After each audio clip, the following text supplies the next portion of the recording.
Hello students, this is our 7th lecture of the lesson 3 equality class 11। पहले के previous lecture में हमने पढ़ा था political equality and social equality, और हमने समझा था कि किस तरह political equality and social equality एक दूसरे के साथ किस तरह रिलेटेड है, और गवर्नमेंट को सोशल इक्वालिटीज़ को मेंटेन करने के लिए किस तरह लॉज बनाने पड़ेंगे। अब हम पढ़ने जा रहे हैं economic equality. Economic inequality exists in a society if there are significant differences in wealth, property or income between individual or classes.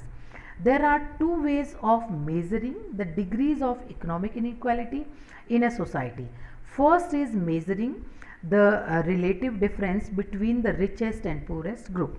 Another way could be the estimate the number of people who live below the poverty line. तो economic inequality वो होती, economic inequality हम उसको बोलेंगे जहाँ पे जो wealth है वो अनइक्वल डिस्ट्रीब्यूट हुई है सब में। तो इकोनॉमिक इक्वालिटी करने के लिए यहाँ हमारे पास सारे लोगों में इक्वल वेल्थ का जब बंटवारा नहीं होता है तो वहाँ पे सब लोगों में अलग अलग, कोई रिच होते हैं कोई पुअर होते हैं, तो ये जो डिस्पैरिटीज़ होती है ये इकोनॉमिक इनइक्वालिटी होती है। तो यहाँ पे इसको मेज़र करने के लिए हमारे पास दो चीज़ें हमें बताई हुई थी।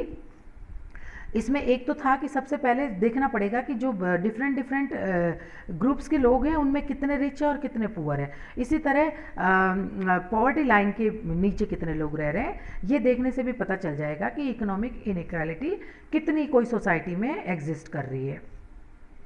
With equal opportunities, inequalities may continue to exist between individuals, but there is the possibility of improving one's position in society with sufficient effort. चाहे कोई गरीब है बट थोड़े और एफर्ट डाल के वो अपनी पोजीशन को हटाकर इक्वल वेल्थ वो कमा सकता है। Inequalities that are untouched over generations are more dangerous for a society.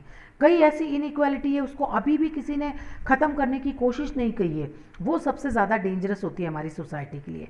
If in a society certain classes of people have enjoyed considerable wealth and the power which goes with it over generations, the society would become divided between those classes and other who have remained poor over generations.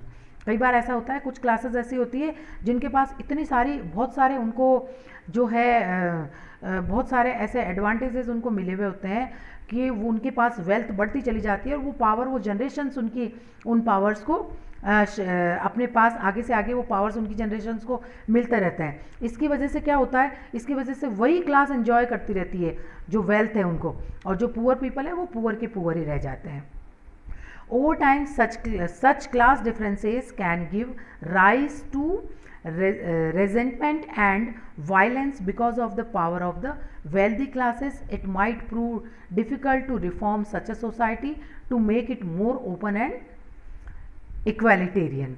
अब ऐसे जो लोग होते हैं वो इक्वालिटेरियन society की बात ही नहीं करते क्योंकि वो अपने पावर्स को एंजॉय करते हैं। तो यहाँ पे इन लोगों के हाथ से जब तक पावर नहीं जाएगा तब तक सोसाइटी में हम इक्वल सोसाइटी की आशा नहीं कर सकते। So this was all about for today's lecture.